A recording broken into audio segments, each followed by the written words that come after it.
Honda کے اوپر trust کا لیول یہ تھا کہ 18,000 میں سے تقریباً 3,000 شاپ کیپرز نے پوزیٹیو ریسپانس دیا ایڈوانس پیمنٹ کے ساتھ۔ اگلے 3 سالوں میں ہونڈا نے سپر کیوب کے نام سے ایک ایسی موٹر سائیکل بنائی جو آتے ہی مارکیٹ پہ چھا گئی۔ یہ ماڈل اتنا کامیاب ہوا کہ 1958 میں اس بائک نے امریکہ کی اپنی ٹرائمف اور ہارلے ڈیوڈسن کی سیل کو بھی کراس کر دیا۔ سپورٹس ریسنگ میں ہونڈا کا انٹرسٹ تو تھا ہی، اب اس نے سپورٹس بائک بنانے کا فیصلہ کیا۔ وہ مختلف بائک ریسز میں جاتا اور جیتنے والی بائکس کے فیچرز نوٹ کرتا تھا۔ میڈیا زیادہ نہ ہونے کی وجہ سے اس دور میں ایسے سپورٹس فنکشنز مینوفیکچرنگ کمپنیز کے لیے مارکیٹنگ کے ٹول کے طور پہ استعمال کیے جاتے تھے۔ ہونڈا کی لانچ کی گئی ایک بائک نے انٹرنیشنل ریسنگ کمپٹیشن میں فرسٹ پوزیشن حاصل کی۔ یہ ریس دنیا میں ہونڈا کے نام کو مشہور کرنے کا سبب بنی۔ 1960s میں ہونڈا دنیا کی سب سے بڑی موٹر سائیکل مینوفیکچرنگ کمپنی کے طور پہ سامنے آ چکی تھی۔ 1968 تک یہ تقریباً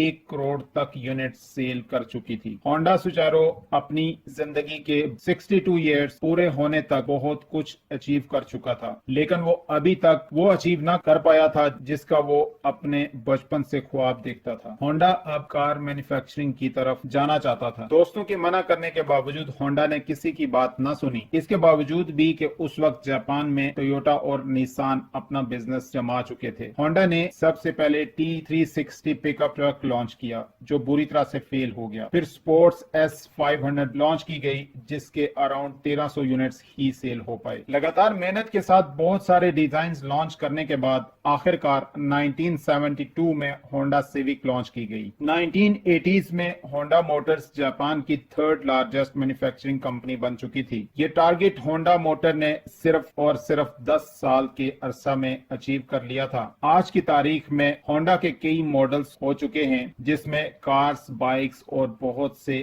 اور پروڈکٹس شامل ہیں۔ سچارو ہونڈا نے 1973 میں کمپنی سے ریٹائرمنٹ لے لی تھی اور اس طرح ان کا یہ سفر 5 اگست 1991 کو اختتام پذیر ہوا اور وہ اس دنیا فانی سے کوچ کر گئے۔ اس کیس سٹڈی میں ہونڈا سچارو کی سٹوری میں آپ کو انٹرسٹنگ پارٹ کون سا لگا کامنٹس میں ضرور بتائیے گا۔ ناظرین، اسی طرح کے انفارمیٹیو اور انٹرسٹنگ ویڈیوز کے لیے ہمارے چینل کو سبسکرائب کر لیجیے گا، بیل آئیکن پہ کلک کر لیجیے گا اور اگر ویڈیو اچھی لگے تو اسے لائک اینڈ شیئر ضرور کیجیے گا۔ نیکسٹ ویڈیو تک اپنا بہت سارا خیال رکھیے گا۔ Thank you very much.